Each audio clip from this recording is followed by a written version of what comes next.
Bonjour à tous et bienvenue. Historiquement, les clubs européens ont toujours compté sur des joueurs africains ou sud-américains dans leur effectif, mais à l'inverse, très peu de joueurs issus de l'AFC, la Confédération asiatique de football. Alors bien évidemment, ce contingent africano-sud-américain est venu graduellement, principalement après l'arrêt Bosman et au gré de la mondialisation qui sévit dans le Beautiful Game depuis une vingtaine d'années.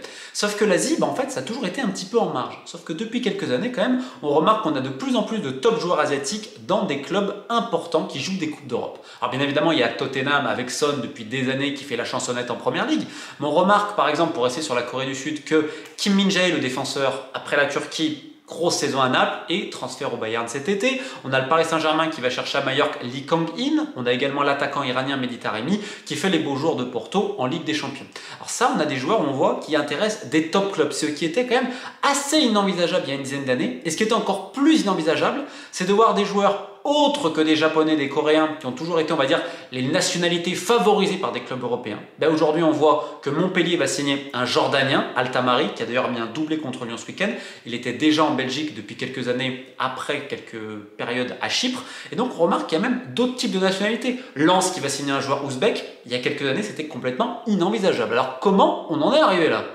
Premièrement, on va bien contextualiser, parce que qu'il s'agisse de joueurs asiatiques, qu'il s'agisse de joueurs africains ou sud-américains, on a souvent des clichés liés aux nationalités. Alors, ça tend un petit peu à baisser, mais historiquement, les joueurs sud-américains qui venaient, on allait privilégier à l'époque des Brésiliens, des Argentins, voire des Uruguayens, parce que leur équipe nationale brillait, et ensuite on parlait potentiellement d'acclimatation, et tout cela. On allait moins chercher des joueurs chiliens, paraguayens, équatoriens, etc. Parce qu'en fait, il y a souvent une locomotive qui va motiver certains clubs. C'est la réussite de 1, 2, 3 top joueurs ou d'une sélection qui va amener en fait un intérêt. Alors bien évidemment, des fois tu as des cellules de recrutement très sophistiquées avec des correspondants locaux et tout ça, et tu vas exploiter une partie de ce football-là en te disant, voilà, il y a un vrai vivier, on va y aller, qu'importe la nationalité. Néanmoins, dans le football, on pense rarement comme ça, surtout à l'époque. En Afrique, pareil, on se focalisait sur les grands pays de football. C'est pour ça qu'on a eu beaucoup de joueurs camerounais, du Nigeria, mais en est c'était l'Afrique du Sud. Bref, on a eu des joueurs ghanéens, on a des joueurs sénégalais, ivoiriens, congolais aussi un petit peu, mais on allait moins chercher par exemple des joueurs d'Afrique de l'Est, kenyans, ougandais, par exemple quelqu'un du Malawi, mais si un joueur, les mecs vont peut-être faire un peu grise mine. Et on le voit que c'est une réalité qui marche toujours aujourd'hui. Si un club européen a le choix entre un joueur argentin, brésilien ou paraguayen, d'après vous, il prend qui? Alors, je ne parle même pas des joueurs d'Amérique centrale, qui eux, c'est un deuxième marché. En Afrique, c'est pareil. On va peut-être privilégier aujourd'hui un joueur marocain à un joueur du Libéria, tout simplement vis-à-vis des équipes nationales, et pour une raison toute simple, on va être très clair, c'est que en termes de marketing et en termes de business, tu revends plus facilement un joueur qui évolue dans une grande sélection. Et vu que l'argent est le nerf de la guerre, alors ce qui vaut pour l'Amérique du Sud et l'Afrique vaut forcément sur l'Asie, avec des clichés encore plus importants. Beaucoup se disaient, oh non, les joueurs asiatiques vont avoir des problèmes d'acclimatation, physiquement ils vont pas être au niveau, etc. etc. Ce qui fait qu'il y a beaucoup de joueurs au tournoi des années 2000 qui venaient en Europe, pas pour des raisons sportives, mais pour des raisons marketing. On peut penser notamment quand Manchester United avait ramené un attaquant chinois, Dong Fanguzhou. C'était l'idée de faire des tournées en Asie, et c'était un moment aussi où les championnats européens vendaient de plus en plus cher leurs droits à l'étranger. Donc on se disait, c'est peut-être important parce qu'on visait de plus en plus l'Asie, d'avoir quelques joueurs asiatiques. Et en fait, on se fichait un peu de la qualité de certains joueurs, on essayait d'en ramener, notamment en Chine, c'était un peu l'Eldorado chinois à l'époque. Finalement, ça n'a pas tellement marché. Et donc, il y avait cet exemple de Dong Fanguzhou, le pauvre, d'ailleurs, je crois qu'il a très mal terminé entre télé-réalité, dépression, envie de suicide. C'est malheureusement l'un des exemples qui montre que pour recruter un joueur de foot, il faut d'abord s'intéresser à ses qualités footballistiques. Dans le même genre d'idée, il y avait une véritable rareté, ce qui fait que ça suscitait un intérêt absolument incroyable. Rappelez-vous, en France, il y a quasiment 20 ans maintenant, Le Mans ramène Daisuke Matsui, un excellent milieu de terrain offensif japonais. Ça avait été une attraction absolument incroyable. On se rappelle également de l'attraction quand des Japonais avaient racheté le club de Grenoble. Alors là, pour le coup, malheureusement, ça s'était très mal terminé, mais pareil, on avait cette envie de découvrir le championnat par des journalistes étrangers et ça plaisait énormément aux instances. On remarque également qu'il y avait des périodes, c'est-à-dire que dans les années 90, en Allemagne, d'ailleurs, vous avez remarqué, c'est souvent l'Allemagne qui a été précurseur et qui toujours récupère pas mal de joueurs issus de l'Asie. On a vu des joueurs iraniens, l'exceptionnel attaquant Ali Day, on a eu Ali Karimi, on a eu Mehdi Madawikia. Donc on a eu ce genre de joueurs-là. On a eu également une tradition australienne. Pourquoi je parle de l'Australie? Vous allez me dire c'est l'Océanie. Oui, mais l'Australie, en football, ils jouent dans la Confédération asiatique. On a vu les Viduka, les Kiwell, les Schwarzer. Donc on a vu des joueurs importants de Première Ligue. On a vu également des Sud-Coréens un peu de partout. On avait du Lee Young-pyo, Lee Chun-so, évidemment Ji-sun Park qui a fait les beaux jours de Manchester United. Pareil pour les joueurs japonais. Je me rappelle d'un Hidetoshi Nakata, Parm, Inter, évidemment, quel technicien. Ensuite, on a eu Honda. Mais comme je vous dis, Coréens et japonais, il y a toujours globalement eu certains joueurs, notamment en Allemagne, un petit peu en Italie, et évidemment au Celtic, il y a eu cette tradition-là. Rappelez-vous, Shunsuke Nakamura, sa magnifique patte gauche en pleine lucarne sur des coups francs dont lui seul avait le secret. Aujourd'hui, on remarque qu'on dépasse un petit peu ce carcan et cette mode éphémère de 2-3 joueurs asiatiques ici et là. Et comme je le répète, il faut des locomotives pour cela. Comme on l'a vu lors de la dernière Coupe du Monde, les nations asiatiques, dans le jeu notamment, ont plutôt été bonnes. Hormis l'Iran, qui aurait dû passer le premier tour vu l'effectif qu'ils ont, parce que excusez-moi, ça dépasse Azmoun et Taremi, hein, même les HCFC et tout. Ils ont beaucoup de joueurs qui évoluent en Europe, parfois dans des très bons championnats, qui font des Coupes d'Europe et qui sont titulaires. Sauf qu'en sélection, des fois, c'est un petit peu plus compliqué. L'Arabie Saoudite dans le jeu, c'était relativement correct. Et quand tu prends Japon et Corée du Sud, ça a fait la nique à beaucoup de sélections. Donc il y a une certaine logique à ce niveau-là. On se dit ça marche, ok. Et en fait, c'est le même exemple que pour le Maroc. Aujourd'hui, beaucoup de clubs veulent des joueurs marocains parce que tu as la réussite de l'équipe nationale et tu as également la réussite de la formation de l'Académie royale. Donc on se dit, ok, on va y aller. C'est comme pour les joueurs issus du Parado en Algérie. On a vu que ça a marché sur certains, ok, donc on va y aller. En fait, il faut toujours une locomotive et un ou deux exemples qui marchent et ensuite ça va ruisseler. C'est exactement le même principe qu'à l'époque, on s'arrachait les joueurs brésiliens, on s'arrachait les joueurs argentins. En fait, dès qu'il y a une équipe nationale qui marche, dès qu'il y a quelque chose qui brille un peu, boum, ça va ruisseler derrière sur l'ensemble de la pyramide footballistique. Ces dernières années, on a un homme qui a énormément fait pour le football asiatique, principalement outre-Manche. C'est un coach gréco-australien, Ange, et là je dois mal prononcer son nom, Postecoglou, excusez-moi, je dois très mal le prononcer, qui a signé à Tottenham.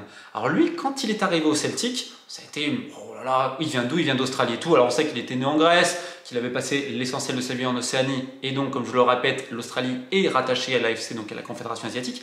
Et donc il y avait beaucoup de clichés, beaucoup de doutes, parce que je peux avoir assuré que la presse en Écosse, dès que c'est un peu nouveau, etc., au début, on n'est pas très ouvert d'esprit.